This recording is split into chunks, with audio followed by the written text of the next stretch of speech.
বা প্রার্থনা প্রায় সব ধর্মেই রয়েছে, কিন্তু ইসলাম এবং ইহুদিবাদে নামাজ যেন এক বিশেষ স্থান দখল করে আছে।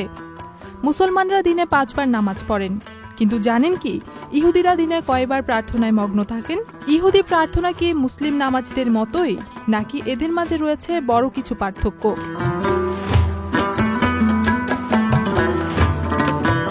মুসলিমরা দিনে 5 বার নামাজ আদায় করেন। এগুলো হলো ফজর, জোহর, আসর, মাগরিব ও এশা।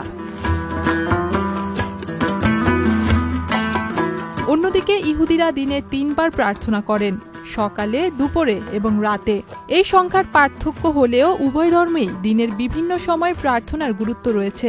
এলএমই সার্টিফাইড বিশ্বসেরা কপারে তৈরি ওয়ালটন কেবলস, যা আপনার স্থাপনাকে রাখবে সব সময় নিরাপদ। মুসলিমরা নামাজে কিবলা অর্থাৎ কাবার দিকে মুখ করে দাঁড়ান। অন্যদিকে ইহুদিরা প্রার্থনা করেন জেরুজালেমের দিকে, বিশেষ করে ওয়েস্টার্ন ওয়ালের দিকে। মুসলিম নামাজে রয়েছে রুকু, সিজদা, দাঁড়ানো, এগুলো নির্দিষ্ট শারীরিক কার্যক্রম। অন্যদিকে ইহুদি প্রার্থনা সাধারণত দাঁড়িয়ে হয়, তবে কিছু কিছু প্রথায় তারা সামনে পেছনে দুলে প্রার্থনা করেন, যাকে বলা হয় সোকেলিং।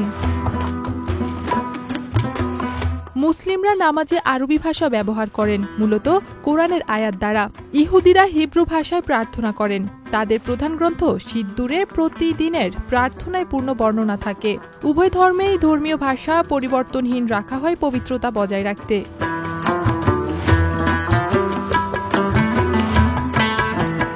মুসলিম নামাজের মূল উদ্দেশ্য আল্লাহর ইবাদত করা ও আত্মিক সংযোগ। অন্যদিকে ইহুদিদের জন্য প্রার্থনা হলো ঈশ্বরের সঙ্গে ব্যক্তিগত সম্পর্ক বজায় রাখার মাধ্যমে।